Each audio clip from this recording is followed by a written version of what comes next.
അധ്യക്ഷൻ ബഹുമാനായ ഇബ്രാഹിം കൗല സാഹിബ്, ഈ വേദിയിൽ സ്വാഗതം ആശംസിച്ച എറണാകുളം ജില്ലാ മുസ്ലിം ലീഗിന്റെ general secretary B Abdul Gafoor, ഈ സമ്മേളനത്തിന്റെ ഉദ്ഘാടകൻ സിമ്പിളാണ് പക്ഷെ പവർഫുൾ ആണ് എന്ന അഭിമാനത്തോടെ നമുക്ക് പറയാൻ കഴിയുന്ന party secretary P M A Salam, ഈ വേദിയിലുള്ള പാർട്ടിയുടെ സംസ്ഥാന സെക്രട്ടറി, ജില്ലയിലെ ഓരോ പാർട്ടി പ്രവർത്തകർക്കും ഏത് സമയവും അവൈലബിൾ ആയിട്ടുള്ള അഡ്വക്കേറ്റ് മുഹമ്മദ് ഷാ, ജില്ലാ മുസ്ലിം ലീഗിന്റെ ട്രഷറർ പി അഹമ്മദ് കബീർ അടക്കം വേദിയിലുള്ള ജില്ലാ മുസ്ലിം ലീഗിന്റെ നേതാക്കന്മാർ, സ്നേഹം നിറഞ്ഞ സഹപ്രവർത്തകരെ, പ്രിയപ്പെട്ട ജനാധിപത്യ വിശ്വാസികളെ, പ്രിയപ്പെട്ട പാർട്ടി പ്രവർത്തകരെ, നമ്മുടെ പരിപാടി വളരെ വൈകിയാണ് കൂടിക്കൊണ്ടിരിക്കുന്നത്. അതുകൊണ്ട് തന്നെ ദീർഘനേരം ഞാൻ സംസാരിക്കുന്നില്ല. ഇവിടെയാണെങ്കിൽ തിങ്കളാഴ്ച രാവിലെ ഹോംവർക്ക് ചെയ്യാതെ ക്ലാസ്സിൽ വന്ന കുട്ടികളുടെ മുഖഭാവത്തോടെയാണ് എറണാകുളത്തെ പാർട്ടി പ്രവർത്തകരുടെ എല്ലാം ഇരിപ്പ്. ഉദ്ഘാടന പ്രസംഗം മുതൽ ഏറ്റവും ഒടുവിൽ കഴിഞ്ഞ പ്രസംഗം വരെ നമുക്കെല്ലാം, ഞാൻ ആരെയും മാറ്റി നിർത്തി പറയുന്നില്ല, എല്ലാവർക്കും വയറ് നിറച്ച് കിട്ടിയിട്ടുണ്ട് എന്ന് എനിക്ക് അതാരെങ്കിലും തിരിച്ചിട്ടല്ല അവർ പറയുന്നത്. ഞാന് ഇവിടെ പറഞ്ഞതുപോലെ ഈ പാർട്ടിയുടെ ഭാഗമായി ഈ സംസ്ഥാനത്ത് പലയിടത്തും പോയിട്ടുള്ള ഒരാളാണ്. അവിടെയൊക്കെ പോകുമ്പോ ഇപ്പൊ ആളുകളെ ചോദിക്കുന്ന ഒരു ചോദ്യം, നമ്മൾ വമ്പിച്ച പെടായികളൊക്കെ പറയും, അവസാനം നിന്റെ നാട്ടിൽ ലീഗ് ഉണ്ടോ എന്നൊരു ചോദ്യമുണ്ട്. അപ്പൊ നമ്മൾ പഴയ കുറെ കഥകളാണ് പറഞ്ഞിരുന്നത്. ഞാൻ അവരോട് പറയാറുണ്ട്, ലോകത്ത് എല്ലായിടത്തും മുരുക്ക് പൂക്കുമ്പോ ചുവന്ന പൂക്കളാണ് ഉണ്ടാവുക. പക്ഷെ മുരുക്ക് പൂത്താലും പച്ചപ്പൂക്കൾ വിരിയുന്ന ഒരു ഗ്രാമം എന്റെ ജില്ലയിലുണ്ട്. ആ ഗ്രാമത്തിന്റെ പേര് പല്ലാരിമംഗലം എന്നാണ്. ഞാൻ അഭിമാനത്തോടെ പറയാറുണ്ട്. കൈ എടുക്കണ്ട, കയ്യിന്ന് പോയി എന്നതാണ് വർത്തമാനകാലത്തെ യാഥാർത്ഥ്യം. ഞാൻ ആദ്യമായി ഇവരുടെ സ്കൂളിൽ പഠിച്ച ഒരാളാണ്, സലാമക്കാരൻ റഹ്മത്താക്കാദ്യമൊക്കെ. ഞാൻ ഈ പാർട്ടിക്കകത്ത് വന്നിട്ട് ആദ്യമായി പങ്കെടുത്ത ഒരു പരിപാടി, എന്റെ പ്രിയപ്പെട്ട നേതാവ് പി കെ ഫിറോസ് MSFന്റെ സംസ്ഥാന പ്രസിഡന്റ് ആയിരിക്കെ, ഈ വേദിയുള്ള ഫാസിലും ഷുഹൈബും ഒക്കെ MSFന്റെ ഭാരവാഹികളായിരിക്കെ അവര് നയിച്ച ഒരു ജാഥ, ദക്ഷിണ മേഖലയിലെ MSFന്റെ ഒരു ജാഥ, ആ ജാഥയുടെ സമാപനം അന്നത്തെ ദിവസം കൊച്ചിയിലായിരുന്നു. ഞാൻ ആ ജാഥ നയിക്കുന്ന വിദ്യാർത്ഥി നേതാക്കന്മാരോടൊപ്പം ഒരു ജങ്കാറിൽ കയറി നിന്ന ജാഥ കൊച്ചിയിലേക്ക് പോകുമ്പോൾ ഒരുപാട് വർഷം മുൻപല്ല, 12-13 വർഷങ്ങൾക്ക് മുൻപ് ഒരു 9:30 മണിക്ക് കേരളത്തിലെ MSFന്റെ നേതാക്കന്മാർ രാത്രി 9:30 മണിക്ക് ആ കൊച്ചിയിലേക്ക് ചെല്ലുമ്പോ സ്ത്രീകളും കുട്ടികളും കൈകളിൽ ഹരിത പതാകയും MSF പ്രവർത്തകന്മാരോട് ദിഗന്ധങ്ങൾ ഭേദിക്കുന്ന മുദ്രാവാക്യങ്ങളോട് കാത്തു നിൽക്കുന്നത് ഞാൻ കണ്ടിട്ടുണ്ട്. അവിടെയും നമുക്ക് നഷ്ടമായി. വായ്പ പറഞ്ഞാൽ ഒരുപാടുണ്ട്. നമ്മുടെ പാർട്ടി സംഘടന ഈ ജില്ലക്കകത്ത് ക്ഷീണിച്ചിരിക്കുന്നു എന്നതൊരു യാഥാർത്ഥ്യമാണ്. അത് തിരിച്ചു പിടിക്കാൻ വേണ്ടി മാത്രമാണ് ഈ നേതാക്കന്മാർ ഇത്രയധികം ശകാരവാക്കുകൾ നമ്മളെ പറഞ്ഞത് എന്ന ബോധ്യമാണ് ആദ്യമായി നമ്മുടെ ഹൃദയത്തിൽ ഉണ്ടാകേണ്ടത്. സ്നേഹമുള്ളവരെ, ഈ പാർട്ടി നിലനിൽക്കേണ്ടത്, ഈ പാർട്ടി ഇന്നലകളിൽ നടത്തിയിട്ടുള്ള പോരാട്ടങ്ങൾ അതിന്റെ ഗുണം ലഭിച്ചതാണ്. ഞാനൊരു കുട്ടിയുടെ കഥ പറയാം. നമ്മളൊരു വീഡിയോ കണ്ടിട്ടുണ്ട്. ഉത്തർപ്രദേശിൽ നിന്നാണ് വീഡിയോ കണ്ടത്. മുസഫർ നഗറിൽ ഒരു ക്ലാസ് മുറിയിൽ തലകുമ്പിട്ട് എഴുന്നേറ്റ് നിൽക്കുന്ന ഒരു 8 വയസ്സുകാരൻ. ആ 8 വയസ്സുകാരന്റെ മുൻപിൽ ഊഴം കാത്തു നിൽക്കുന്ന അവന്റെ സഹപാഠികൾ, കുട്ടികൾ. അവൻ എഴുന്നേറ്റ് നിൽക്കുമ്പോ ഓരോരുത്തരായി സ്കൂളിലെ കുട്ടികളുടെ വരിവരിയായിട്ടാണ് നടന്നു പോവുക. വരിവരിയായി നിൽക്കാൻ ആദ്യത്തെ ആൾ മുന്നോട്ട് നടന്നു വന്നു. ആ കുട്ടിയുടെ കവിളത്തടിച്ചു, എന്നിട്ട് നടന്നുപോയി. നെക്സ്റ്റ് എന്ന് ടീച്ചർ വിളിക്കുമ്പോ അടുത്തയാൾ വന്നു. അങ്ങനെ 3 പേർ അടിച്ചപ്പോ 8 വയസ്സുകാരന്റെ കുഞ്ഞു കവിളത്ത് സഹപാഠികളെ കൊണ്ട് മാറി മാറി അടിച്ചിട്ടും മതിവരാതെ ആ ടീച്ചർ അവരവിടെ നിന്ന് ആർത്തു വിളിക്കാൻ എന്താ പറഞ്ഞത്? സോർസേ മാറോന എന്നാണ്. കുറച്ചുകൂടി ശക്തമായിട്ട് അടിക്ക് എന്നാണ്. ഞാൻ കേട്ട് പറയല്ല, പത്രത്തിൽ വായിച്ചിട്ട് പറയല്ല. ആ കുട്ടിയെ എനിക്കറിയാം, ആ കുട്ടിയുടെ പിതാവിനെ എനിക്കറിയാം. ഒരു ദിവസം ഈ കഴിഞ്ഞ ലോക്സഭാ തെരഞ്ഞെടുപ്പിന്റെ സമയത്ത് മീഡിയ വണ്ണിന്റെ ഡൽഹി റിപ്പോർട്ടർ ജനുസമോഗ് അദ്ദേഹം എന്നെ വിളിച്ചിട്ട് പറഞ്ഞു, ഞാൻ ആ കുട്ടിയെ കണ്ടു. അന്ന് വലിയ പ്രതീക്ഷകളുണ്ടായി. കോടതിയിൽ കേസ് പോയി. ഉത്തർപ്രദേശിലെ യോഗി ആദിത്യനാഥിന്റെ ഗവൺമെന്റ് ആ കുടുംബത്തോട് പറഞ്ഞു, ഈ കുട്ടി 25 കിലോമീറ്റർ ദൂരെയുള്ള സ്കൂളിൽ ചേർത്ത് അവന് ഞങ്ങൾ ബാഗ് കൊടുത്തേക്കാം, അവന് ഞങ്ങൾ കുപ്പായം കൊടുത്തേക്കാം, അവന് സ്കൂളിൽ പോയി വരാൻ ഒരു ദിവസം 250 രൂപ കൊടുക്കാം. മാസങ്ങൾക്ക് ശേഷം ഈ ധനുസമോദ് വാർത്ത ആ കുട്ടിക്ക് ആ പണം ലഭിച്ചിട്ടില്ല. അവൻ പഠിത്തം അവസാനിപ്പിച്ചിരിക്കുന്നു, വീട്ടിലിരിക്കാണ്. ഞാൻ ആ കുട്ടിയുടെ പിതാവിനോട് സംസാരിച്ചു. മുസ്ലിം ലീഗിന്റെ ദേശീയ നേതൃത്വത്തിന്റെ ശ്രദ്ധയിൽ ആവശ്യമുണ്ട്. ഈ കഴിഞ്ഞ മാസം വരെ സുപ്രീം കോടതിയുടെ നിർദ്ദേശപ്രകാരം UP ഗവൺമെന്റ് അവന് പണം അനുവദിക്കുന്നത് വരെ ആ 8 വയസ്സുകാരന്റെ വിദ്യാഭ്യാസത്തിന്റെ ചെലവഴിച്ചത് ഈ കേരളത്തിലെ ഇന്ത്യൻ മുസ്ലിം ലീഗാണെന്ന് അഭിമാനത്തോടെ ഞാൻ പറയട്ടെ. നമ്മൾ ലീഗിനൊന്നും തിരിച്ചു കൊടുക്കുന്നവരല്ല. പോയ ഒരു തലമുറയുടെ കഠിനാധ്വാനം, അവരുടെ വേർപ്പ്, അവരുടെ കണ്ണീര്, അതിന്റെ പ്രതിഫലം പറ്റിയാണ് സ്നേഹമുള്ളവരെ നിങ്ങൾ പറയുക. എനിക്ക് നേതാവുണ്ട്, എനിക്ക് ഗ്രൂപ്പുണ്ട്. നിങ്ങളിൽ ഒരാളിന്റെ കുട്ടിയെ ഈ പലാരിമംഗലത്ത്, തൃക്കാക്കരയിൽ, എറണാകുളത്ത് എവിടെയെങ്കിലും നമ്മുടെ പാർട്ടി ഇല്ലാത്തവർക്ക് പോലും ക്ലാസ് മുറിയിൽ എഴുന്നേൽപ്പിച്ചു നിർത്തി മുഖത്തടിക്കുമെന്ന് നിങ്ങൾ ഭയപ്പെടുന്നുണ്ടോ? നിങ്ങളുടെ കുട്ടി മുസ്ലിമായതുകൊണ്ട് അവര് മാറ്റി നിർത്തുമെന്ന് നിങ്ങൾ വിശ്വസിക്കുന്നുണ്ടോ? ഇല്ല.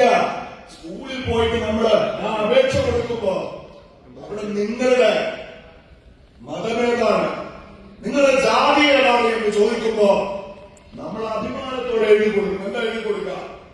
ഇസ്ലാം, മുസ്ലിം എന്ന് എഴുതി കൊടുക്കും. ഒരു പേടിയില്ല നമുക്കെന്ന് പറയാൻ. അഭിമാനം എന്തിനാണ്? അങ്ങനെ എഴുതി കൊടുത്താൽ എന്റെ കുട്ടിക്ക് മാർക്ക് കുറഞ്ഞാലും അഡ്മിഷൻ കിട്ടും, ചിലപ്പോ മാർക്ക് കുറഞ്ഞാലും PSC ജോലി കിട്ടും. കാരണം ഈ കേരളത്തിലെ മുസ്ലിം സമുദായത്തിന്റെ സംവരണമുണ്ട്. ആ സംവരണത്തിന്റെ ആനുകൂല്യം ഈ കേരളത്തിൽ ലഭിച്ചതിന്റെ കണക്കെടുത്താൽ അത് പൊരുതി നേടിയ മുസ്ലിം ലീഗ് പ്രസ്ഥാനത്തിന് വേണ്ടി കഠിനാധ്വാനം ചെയ്ത മലബാറിലെ പ്രവർത്തകരെക്കാൾ, മലബാറിലെ മുസ്ലിങ്ങളെക്കാൾ അതിന്റെ ഗുണം ലഭിച്ചത് തെക്കൻ കേരളത്തിലെ മുസ്ലിങ്ങൾക്കാണ്. ഞാൻ പലാരിമംഗലം സൂചിപ്പിച്ചത് ഒരു ഡാറ്റയുണ്ട്. കേരളത്തിൽ ഏറ്റവും അധികം സർക്കാർ സർവീസിൽ മുസ്ലിങ്ങളുള്ള ഒരു പഞ്ചായത്തിന്റെ കണക്കെടുത്താൽ ഒന്നാമതോ രണ്ടാമതോ വരുന്ന പഞ്ചായത്താണ് പല്ലാരിമംഗലം പഞ്ചായത്ത് എന്ന് പറയുന്നത്. നമ്മുടെ മക്കൾ അനുഭവിക്കുന്ന ആ സംവരണം ഒരു സുപ്രഭാതത്തിൽ മാനത്ത് നിന്ന് പൊട്ടിവീണതല്ല. പോയ ഒരു തലമുറ ചെരുപ്പിടാതെ ഈ മണ്ണിൽ പച്ചക്കൊടി വിളിക്കാൻ പൊരുതി നേടിയതാണ് എന്ന് ഓർക്കാൻ കഴിയണം. അങ്ങനെ ഓർക്കുമ്പോഴോ, അങ്ങനെ ഓർക്കുന്ന ലീഗാണ് ഇത് പറയുമ്പോഴാണ് പ്രശ്നം. സലാമൊക്കെ പറഞ്ഞു, ഞാൻ 3 മിനിറ്റ് അവസാനിപ്പിക്കും. ഇവൻ പാർട്ടി CPM ആയിരുന്നല്ലോ, 12 വർഷമായാലും. ശരിയാണ്, ഞാൻ CPM ആയിരുന്നു, ഞാൻ ലീഗിൽ വന്നവരാണ്. പക്ഷെ എനിക്ക് ലീഗിന്റെ വലിപ്പം അറിയാം. ഞാൻ പലയിടത്തും പറയാൻ എന്റെ അനുഭവമുണ്ട്. ഞാൻ ഒരു ദിവസം കണ്ണൂരിൽ ഒരു പരിപാടിയിൽ പങ്കെടുക്കാൻ പുറപ്പെട്ടപ്പോ ആ വണ്ടി ഷൊർണൂരെത്തുമ്പോൾ എനിക്ക് വിശന്നു. ഞാൻ പെട്ടെന്നൊരു ബിരിയാണിയും ഒരു കുപ്പി വെള്ളം ഓർഡർ ചെയ്തപ്പോ ട്രെയിനിലെ കേറ്ററിംഗ് ആളെ എന്റെ കയ്യിലേക്ക് തന്നു. ഞാൻ എന്റെ കീശ തപ്പി, എന്റെ കീശയിൽ പൈസ ഇല്ല. ഞാൻ എന്റെ പേഴ്സ് തപ്പി, പേഴ്സ് എടുത്തിട്ടില്ല. കാബൂളിവാല സിനിമയിൽ ഇന്നസെന്റും ജഗതിയും കൂടി ഈ ഭക്ഷണം പൊതി വാങ്ങിയിട്ട് പൈസ ഇല്ലാതെ വരുമ്പോ അത് തിരിച്ചു തള്ളിയാൻ കൊണ്ട് കൊടുക്കുന്നത് പോലെ ഞാനിതാ വെയിറ്റർ തിരിച്ചേൽപ്പിച്ചപ്പോ അയാൾ വാങ്ങി. വേറെ മനസ്സിലായി എന്റെ കയ്യിൽ പൈസ ഇല്ല. എനിക്ക് നന്നായി വിശന്നപ്പോ ഞാൻ അംഗമായിട്ടുള്ള മുസ്ലിം ലീഗിന്റെ ഒരു വാട്സപ്പ് ഗ്രൂപ്പിൽ ഞാനൊരു മെസ്സേജ് ഇട്ടു. ഞാനിങ്ങനെ യാത്ര ചെയ്യാണ്, നന്നായി വിശക്കുന്നത്, എനിക്കതല്പം ഭക്ഷണം കിട്ടിയില്ലെങ്കിൽ ചിലപ്പോൾ ഞാൻ ബുദ്ധിമുട്ടിലായി പോകുന്നത് പറഞ്ഞു. തൊട്ടു പിന്നാലെ എനിക്ക് പേഴ്സണലായിട്ട് മെസ്സേജ് വന്നു, സാഹിബ് നിങ്ങളുടെ വണ്ടി എപ്പോഴാണ് തിരൂരെത്തുക? തിരൂർ ഇത്ര മണിക്കെത്തും, എന്റെ അനിയൻ അവിടെ വരുന്നത് പറഞ്ഞു. അയാൾ ഒരു കയ്യിൽ ഒരു ബിരിയാണിയുമായി ഒരു കുപ്പി വെള്ളവുമായി അവിടെ കാത്തു നിൽക്കുന്നുണ്ടായിരുന്നു. ആ ബിരിയാണി പൊതിയും ആ വെള്ളവും എന്നെ ഏൽപ്പിച്ചു. ഞാൻ അയാളുടെ പേര് ചോദിക്കുമ്പോ കൂടെ ഒരു ഫോട്ടോ എടുക്കാൻ പുറപ്പെടുന്ന അയാൾ പറഞ്ഞു, ഞാൻ ഇവിടുത്തെ പ്രസിദ്ധമായ ഒരു ആശുപത്രിയിലെ ഡോക്ടറാണ്, എന്റെ മുന്നിൽ എന്റെ രോഗികൾ ഇരിക്കുകയായിരുന്നു. അപ്പോഴാണ് നിങ്ങൾക്ക് വിശക്കുന്നുണ്ട് എന്നെ ഇക്കാലത്ത് ഗൾഫിൽ നിന്ന് വിളിച്ചു പറഞ്ഞത്. ആ രോഗികളുടെ അടുത്തേക്ക് ഞാൻ പെട്ടെന്ന് മടങ്ങിപ്പോകട്ടെ, ഇല്ലെങ്കിൽ അവർ കാത്തിരുന്ന് ഉഷിയും എന്ന് പറയുന്ന ചെറുപ്പക്കാരന്റെ കൈ പിടിച്ചു പോകുമ്പോ എന്റെ കയ്യിൽ വഴിച്ചതിന് 500 രൂപയും കൂടി ഉണ്ടായിരുന്നു. സ്നേഹമുള്ളവരെ, ഞാനൊരു ചുമട്ടു തൊഴിലാളിയുടെ മകനായി ജനിച്ച ആളാണ്. കഴിഞ്ഞ 10 വർഷമായിട്ടാണ് എന്റെ ഉപ്പ ഒരു മരക്കച്ചവടക്കാരനായത്. വിശപ്പെനിക്ക് പുത്തരിയല്ല. ആ റെയിൽപാളത്തിന്റെ മുകളിലൂടെ കയ്യിൽ രൂപയില്ലാതെ വിശപ്പെത്തിയ വയറുമാറി ഞാൻ ഒരുപാട് കാലം യാത്ര ചെയ്തിട്ടുണ്ട്. ഒരു ചായ എനിക്ക് ആരും വാങ്ങി തരില്ല. അന്ന് എനിക്ക് വിശക്കുന്നു എന്ന് പറയുമ്പോഴേക്കും ഒരു ഡോക്ടർ വിനീത വിജയനെ പോലെ ഭക്ഷണപ്പൊതിയുമായി എന്നെ കാത്തു നിന്നത് എന്റെ വലിപ്പമല്ല, ഇന്ത്യൻ യൂണിയൻ മുസ്ലിം ലീഗാണ്. ഈ കൂട്ടായ്മയുടെ വലിപ്പമാണെന്ന് നമ്മളെല്ലാവരും ഓർക്കണം. ഇപ്പൊ ഞാൻ ഓർക്കും, ഇവരൊക്കെ ഇവരൊക്കെ എന്നെ നോക്കുകയാണ്, ഇന്നെ കണ്ട് കൈയടിക്കാണെന്ന് വിചാരിച്ചാൽ കുടുങ്ങിപ്പോകും. എനിക്ക് ഈ സ്റ്റേജിൽ നിന്ന് ഇറങ്ങാം, വേണമെങ്കിൽ വേറെ സ്റ്റേജിൽ പോയി നിൽക്കാം. പലപ്പോഴും ഈ മനുഷ്യരിങ്ങനെ കണ്ണു നട്ട് ഈ വേദിയിലേക്ക് തന്നെ നോക്കി നിൽക്കും. കാരണം ഇവർ നോക്കുന്നത് ഒരു നേതാവിനെയല്ല, നേതാവിന്റെ തലയുടെ പുറകിൽ പാടി കളിക്കുന്ന മുസ്ലിം ലീഗിന്റെ പച്ചപ്പതാകയാണ് എന്ന് തിരിച്ചറിയാൻ കഴിയണം നമുക്ക് എന്നതാണ് ഞാൻ അവസാനിപ്പിക്കുന്നത്. അതാകെയും നമുക്ക് തിരിച്ചു പിടിക്കാൻ കഴിയണം. പാർട്ടി കേഡർഷിപ്പ്, പ്രിയപ്പെട്ട സി.ഡി. സാഹിബിന്റെ, പ്രിയപ്പെട്ട സി.ഡി. ഹാജിയുടെ ഒരു അനുഭവമുണ്ട്. അദ്ദേഹം പാർട്ടിയുടെ ഒരു വിഷയത്തിൽ അഭിപ്രായം പറഞ്ഞു. പാർട്ടി തീരുമാനം തിരിച്ചാണ് വന്നത്.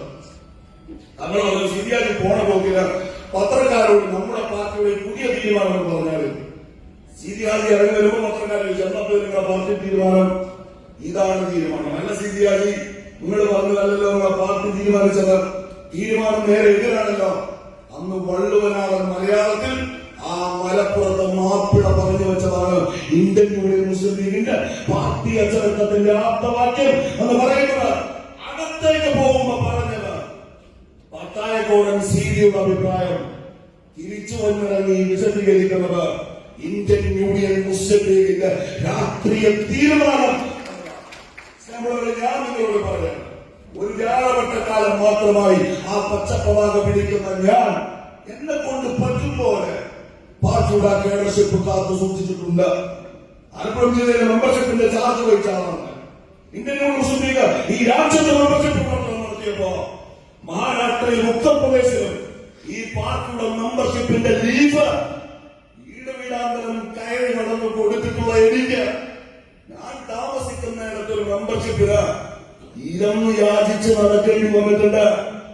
നടക്കേണ്ടി വന്നത് അവിടെ ഒരു നേതാവ് തീരുമാനിച്ചത് കൊണ്ടാണ്. ഇനിയും ഈ നേതാക്കന്മാരുടെ ഫ്യൂഡലിസത്തെ ഈ പാർട്ടിക്കകത്ത് വെച്ചുപറപ്പിക്കരുത്. ഈ പാർട്ടി ഉള്ളവര് നിങ്ങളുടെ പാർട്ടിയാണ്. ഈ വേദിയിലിരിക്കുന്നവരെ മുഴുവൻ ഞാനടക്കം ഉണ്ടാക്കിയത് നിങ്ങളുടെ വേർപ്പാണ്, നിങ്ങളുടെ കണ്ണീരാണ്. നമ്മുടെ നേതാവ്, ചോദ്യം ചെയ്യപ്പെടാത്ത നേതാവ്, ലോകം മുഴുവൻ നടന്ന് പ്രസംഗിക്കും.